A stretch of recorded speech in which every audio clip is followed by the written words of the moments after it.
ஆய்ச்சியர்களை rage wait பண்றதுக்காக தான் கண்ணன் வெண்ணெய் திரட்டினது. பால் சம்பந்தமான பொருட்கள்லயே அதிகமா வேலை எடுக்கக்கூடியது இந்த வெண்ணெய் திரட்டுறது தான்.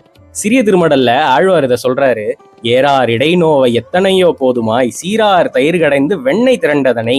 ஒரு தயிர் பானையில மத்த போட்டு காலையில இருந்து கடைஞ்சா கொஞ்சமா வெண்ணெய் திரண்டு வரும். அத ஒரு உரி மேல ஏத்தி வச்சா இவன் என்ன பண்றான், தாரார் தடந்தோள்கள் உள்ளளவும் கை நீட்டி மொத்த கையும் தோல் வரைக்கும் உள்ள போற மாதிரி எடுத்து ஆறாத வெண்ணெய் விழுங்கி இது வரைக்கும் பண்ணியிருந்தா தப்பிச்சிருப்பாரு. அருகிருந்த மோரார் குடமுருட்டி முன்கிடந்த தானத்தை, பக்கத்துல இருந்த மோர் குடத்தை டப்புன்னு உடச்சு விட்டுட்டு எந்த இடத்துல எப்படி எழுந்தானா அதே மாதிரி அதே இடத்துல கை அதே இடத்துல கால்னு போய் படுத்துக்கிட்டானா. வெண்ணெயை திருடுறது மட்டும்தான் இவரோட எண்ணமா இருந்தா எதுக்கு பக்கத்துல இருந்த அந்த மோர் குடத்தை உடைக்கணும்? அதுக்கு அந்த ஆய்ச்சி அதை பார்க்கணும், இவர் 2 அடி அடிக்கணும், 4 வெசவு வையணும், அதை நினைச்சாதான் இவருக்கு சந்தோஷமா இருக்கும்.